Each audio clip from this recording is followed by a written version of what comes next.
जय श्री राधे, जय श्री कृष्ण। समादरणीय श्रद्धालु भक्तजनहरू, आउनुहोस्। हिजो हामीले श्री स्वस्थानी व्रत कथाको 23 अध्यायको कथा श्रवण गरेका थियौं भने आज हामी 24 अध्यायको कथा श्रवण गर्नेछौं।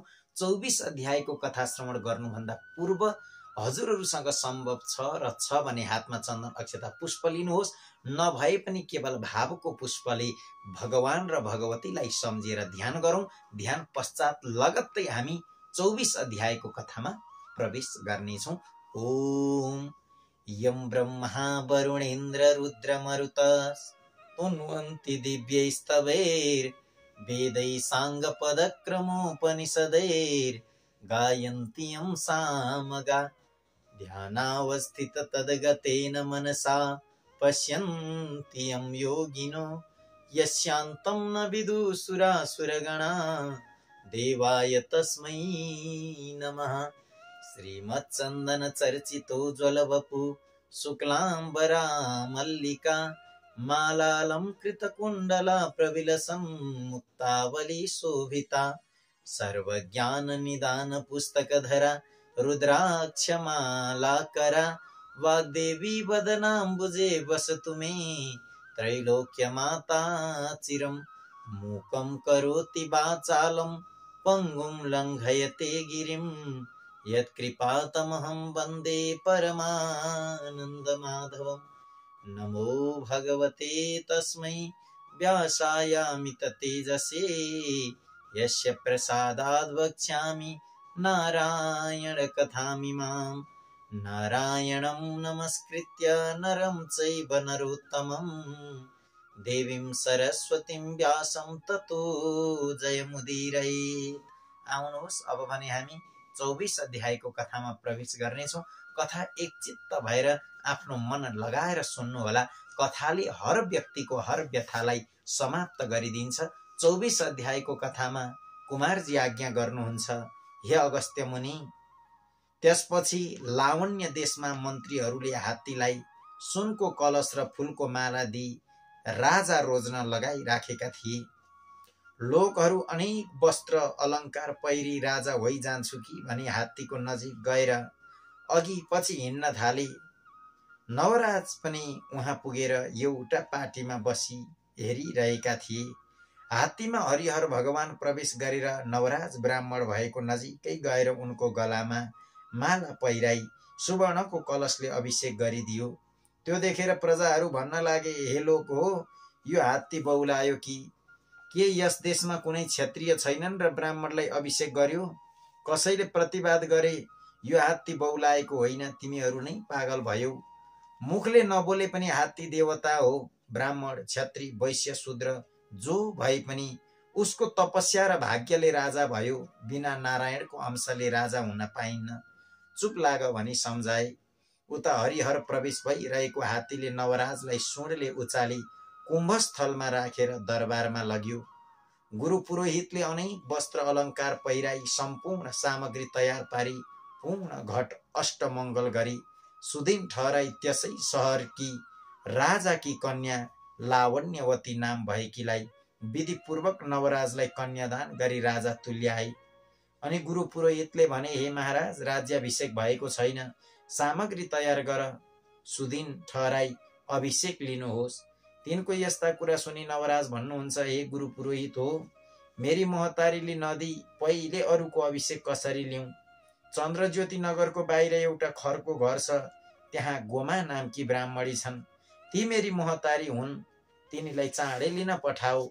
यति नवराजले भनेपछि मन्त्रीले मै जान्छु भनी वस्त्र अलङ्कार पालकी र केही सेना समेत लिई चन्द्रज्योति नगरमा गए र त्यहाँ गोमालाई भेटी प्रणाम गरेर भने, हे राजमाता, हजुरका छोरा लावण्य देशका राजा हुनुभयो, म मन्त्री हुँ, हजुरलाई लिन पठाउनु भयो र म यहाँ आएको हुँ। यो वस्त्र अलङ्कार पालकी पनि ल्याएको छु, यो लुगाहरू लगाएर हजुर चाँडै सवारी हुनुहोस्। मन्त्रीले यति भनेको सुनि गोमाले मनमा आनन्द मानी वस्त्र अलङ्कार पहिरी पालकीमा बसेर लावण्य देश हिँडिन्। चन्द्रज्योति नगरका नारीहरूले थाहा पाई हेर्न भनेर दौडेर निस्कँदा कसैका कपालको केश फुकेको, कसैका छोरा छोरी रोएको, कसैले पाक्न लागेको र खाना बसेको भात पनि छाडेर हतपताउँदै निस्के। पालकीमा बसेर फौज समेत भई जान लागेकी गोमालाई देखेर ती भन्छन्, हेर स्त्री जाति भएर पनि गोमा अर्काको ढेकी जाँतो गरी धागो कातेर बाँचिरहेकी हुनाले आज राजमाता भएर पालाकीमा बसेर गइन् भनी एक आपसमा कुरा गर्थे। गोमा राजमाता त्यहाँबाट गएर लावण्य देशको नजिक पुगिन् र नवराजले थाहा पाएर हात्ती घोडा रथ सेना लगेर गीत वाद्य गर्दै दरबारमा लगेर साष्टाङ्ग प्रणाम गरे र भने, हे माता, हजुरको तपस्या र हरिहरको कृपाले म लावण्य देशको आज राजा भएँ, अब राज्याभिषेक दिनुहोस् भने। यति नवराजले भनेपछि शुभ दिन ठहराई सुनको सिंहासनमा बसालेर नवराज राजा र लावण्यवती नारीलाई विधिपूर्वक राज्याभिषेक दिन। राज्याभिषेक भइसकेपछि गुरु पुरोहित र ब्राह्मणहरूलाई भोजन गराई दक्षिणा दिई विदा गरे अनि हात्ती घोडा रथ पैदल सेना तयार पारी गीत वाद्य गर्दै दरबार जाँदा भए। फेरि कुमारजी आज्ञा गर्नुहुन्छ, हे अगस्त्य मुनि। त्यसपछि एक दिन नवराजले आफ्नी माता गोमासित भने, हे आमा, श्री स्वस्थानी परमेश्वरीका कृपाले हामी आजको यो स्थितिमा प्राप्त भयौं। अब हाम्रो राज्यमा भए जति समस्त ब्राह्मणहरू डाकेर भोजन दक्षिणा दिउँ। यस जन्ममा दान धर्म गर्न सके अर्को जन्ममा प्राप्त हुनेछ।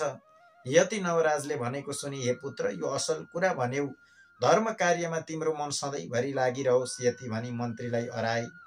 सामग्री तयार पार्न लगाई ब्राह्मणहरूलाई महिना मिति तोकी 1 वर्षे निमन्त्रणा पठाउँदा चन्द्रज्योति नगरका तेरा मित्रहरूलाई पनि निम्ता पठाउनु र तेरी पत्नी चन्द्रावतीलाई पनि लिन पठाउनु। यति गोमाले भनेको सुनि नवराजले तत्काल मन्त्रीलाई डाकी भने, हे मन्त्री, हाम्रो राज्यमा भए जति समस्त ब्राह्मणलाई भोजन गराउँछु। सामग्री तयार पार्न लगाऊ र निमन्त्रणा पनि पठाऊ।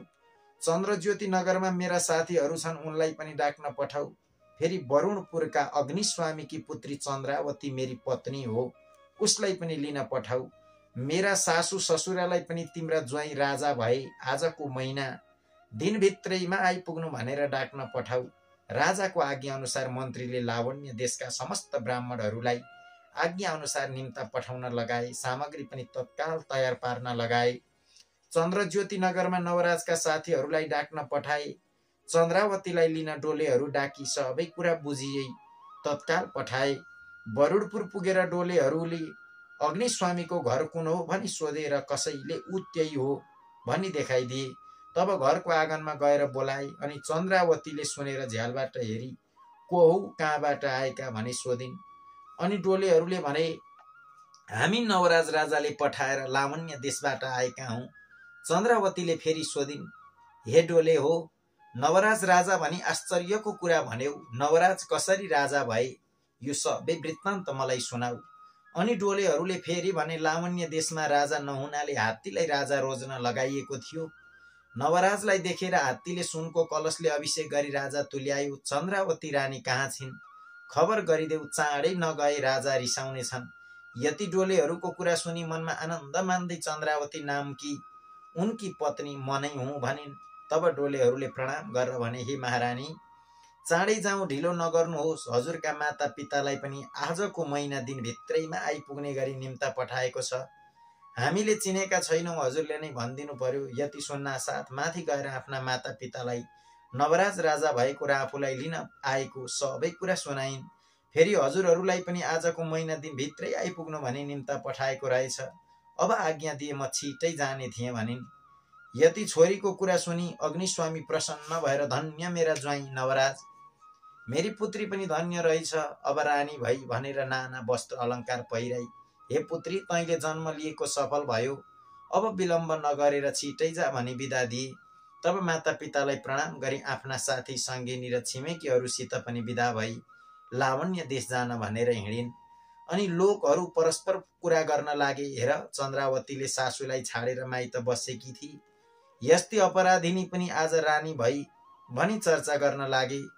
चन्द्रावती त्यहाँबाट गएर एउटा ठुलो वनमा पुगिन्। कस्तो वन भने मृग आदि पशुहरू स्त्री पुरुष भई शीतल स्थानमा विश्राम गरिरहेका, कहीँ राजहंसादि पक्षीहरू सरोवरमा खेलिरहेका, गुराँस पलास आदि वृक्षका पुष्पले शोभायमान एवं मधुकर भ्रमर कोकिल मयूर आदिको शब्दले गुन्जायमान यस्तो वनमा पुग्दा परैबाट कोही अप्सराहरूले श्री स्वस्थानी परमेश्वरीको व्रत गरिरहेका देखेर डोलेहरूले, हे महारानी, हामीलाई भोक लाग्यो, त्यहाँ पर केही पाए खाएर आउँछौँ, हजुर एकछिन यहाँ विश्राम गर्नुहोस् भनेर प्रधानीले डोली अठ्याई चन्द्रावतीलाई त्यहीँ छाडेर त्यो पर के रहेछ भनी हेर्न गए र अप्सराहरूका नजिक पुगेर तिमीहरू को हौ, कहाँबाट आयौ, कुन देवताको पूजा गरेको भनी सोधे। यति डोलेहरूले सोधेपछि अप्सराहरू भन्दछन्, हे मनुष्य हो, यी श्री स्वस्थानी परमेश्वरी हुन्, यिनैको पूजा गरेका हौँ,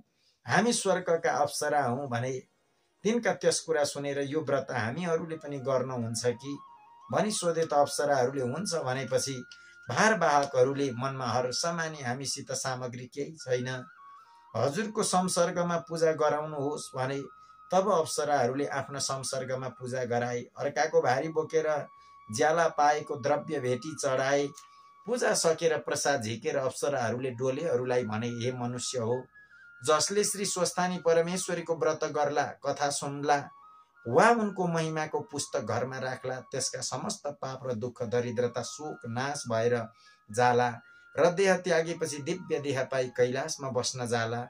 बाटो लागेका तिमीहरूले अत्यन्त श्रद्धा भक्ति साथ व्रत गर्यौ, धन्य रहेछौ भनी अप्सराहरू स्वर्ग गएपछि डोलेहरू फर्केर आई चन्द्रावती महारानी भएको स्थानमा हाजिर हुँदा भई भन्ने सम्मको कथा यस अध्यायबाट। इति श्री स्कन्द पुराणे केदारखण्डी माघ महात्म्ये कुमार अगस्त्य संवादे श्री स्वस्थानी परमेश्वरिया व्रत कथायां नवराज ब्राह्मण निमन्त्रणा नाम चतुर्विंशोत्सव। समादरणीय श्रद्धालु भक्तजनहरू, कथा श्रवण गरिसकेपछि गर्नुपर्ने ध्यान हामी गर्नेछौँ र आजको कथालाई विश्राम गर्नेछौँ। पुनः हजुरहरू माझ भोलि 25 अध्यायको कथा लिएर उपस्थित हुनेछु। अहिलेलाई भने ध्यानमा आफ्नो मनलाई लगाऊ। ओम उपनयतु मङ्गलं वा सकल जगन् मङ्गलालयः श्रीमान् दिनकर किरण निबोधित नवनलिन दल निवेक्षणः कृष्णः काले वर्षतु पर्जन्या पृथिवी सस्यशालिनी देशोऽयं क्षोभरहितो ब्राह्मणः सन्तु निर्भयाः अपुत्रा पुत्रिणः सन्तु पुत्रिणः सन्तु पौत्रिणः निर्धना सधना सन्तु जीवन्तु शरदां सतां तत्रैव गंगा यमुना च तत्र गोदावरी सिन्धु सरस्वती च तीर्थाणि सर्वाणि वसन्ति तत्र यत्राच्युतोदार कथा प्रसंग या कुन्दिन्दु तुषारहार धवला या शुभ्रवस्त्रावृता या वीणावरदण्डमण्डितकरा या श्वेतपद्मासना या ब्रह्माच्युत शंकर प्रभृतिभिर्देवैः सदा वन्दिता सा मां पातु सरस्वती भगवती निशेषजाड्यापः कायेन वाचा मनसेन्द्रियैर्वा बुद्ध्यात्मना वा प्रकृति स्वभावात् करोमि यद्यत् सकलं परस्मै नारायणायेति समर्पये तत्। हजुरहरूले यदि हातमा चन्दन अक्षता पुष्प लिनु भएको छ भने त्यो स्वस्थानी माताको ग्रन्थमा चढाएर ग्रन्थलाई प्रणाम गरिदिनुहोस् भन्दै अहिलेको कथाबाट म पनि बिदा चाहन्छु। हस्त हजुरहरू सबैको जय होस्, सबैको मङ्गल।